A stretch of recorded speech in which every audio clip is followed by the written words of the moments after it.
Kasih karunia dan damai sejahtera dari Allah Bapa kita dan dari anaknya Tuhan Yesus Kristus menyertai kamu sekalian. Amin. Bapak, Ibu, dan saudara-saudara yang dikasihi oleh Tuhan kita Yesus Kristus dimanapun kita berada, mengawali setiap aktivitas kita, marilah kita mendengarkan firman Tuhan yang tertulis di dalam kitab Yosua pasal yang ke-8 ayat 1a, demikianlah dikatakan. Kemudian berfirmanlah Tuhan kepada Yosua, janganlah takut dan janganlah tawar hati. Demikian firman Tuhan. Bapak, Ibu, dan saudara-saudara yang dikasihi oleh Tuhan kita Yesus Kristus, terpilih menjadi seorang yang memimpin umat itu bukan hal yang gampang. Banyak orang ketika dipilih menjadi pemimpin, dia memakai kepemimpinan itu sewenang-wenang.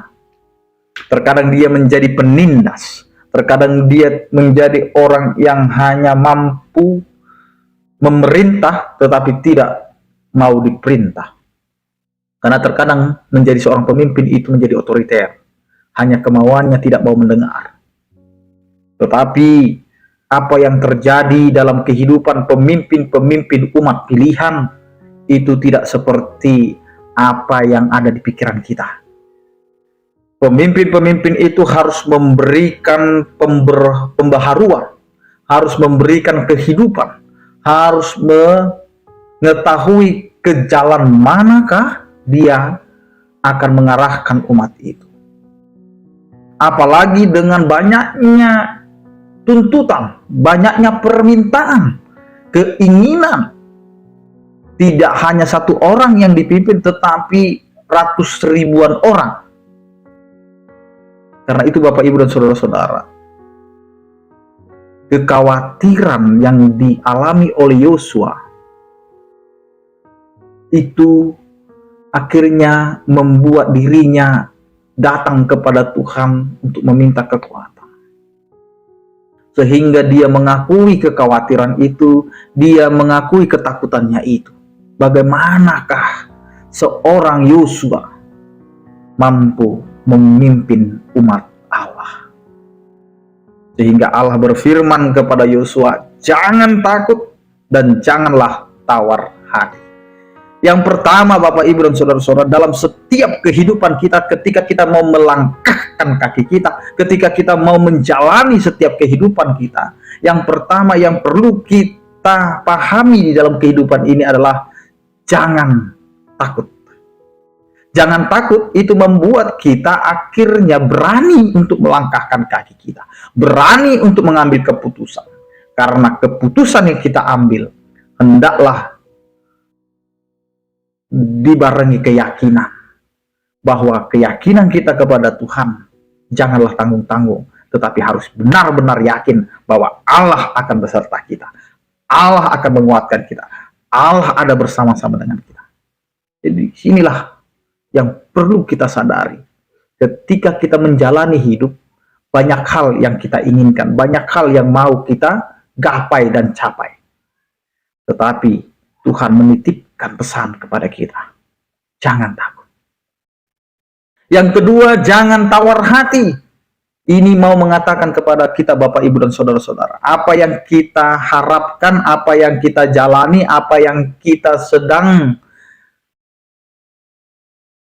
tuju, mau kita capai dan gapai itu, belum tentu seperti apa yang kita pikirkan. Terkadang kita melalui jalan ini, seakan-akan kita sudah menemukan titik kesuksesan, tetapi kita belum juga menemukan titik kesuksesan itu. Terkadang kita berpikir bahwa ketika kita melakukan kebaikan, maka kita akan menerima kebaikan. Ternyata tidak seperti apa yang kita pikirkan. Karena itu banyak tantangan yang akan kita hadapi, banyak pergumulan yang akan kita hadapi, banyak yang tidak sesuai dengan pikiran kita yang akan terjadi dalam kehidupan kita. Tetapi Tuhan mau berkata kepada kita, jangan tawar hati. Jangan langsung mengatakan, ini tidak mungkin. Apalagi ada istilah orang Batak mengatakan, Oma Jabarhu. Mungkin inilah kehidupanku, inilah bagianku. Tetapi Tuhan mau mengatakan, jangan tawar hati.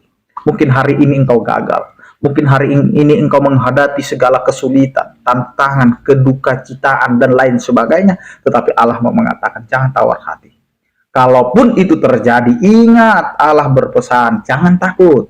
Karena Allah mau berkata, Dia ada bersama-sama dengan kita dalam setiap pergumulan kita. Karena itu, tetaplah berpegang teguh dan yakinlah bahwa Allah ada bersama-sama dengan kita. Amin, kita berdoa.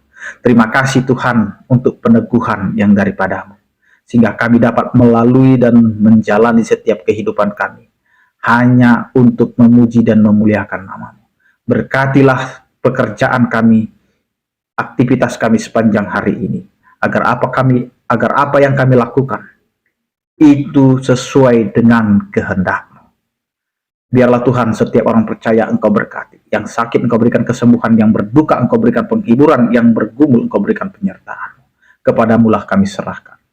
Anugerah Tuhan kita Yesus Kristus, kasih setia daripada Allah Bapa, persekutuan Roh Kudus itulah yang menyertai kamu sekalian.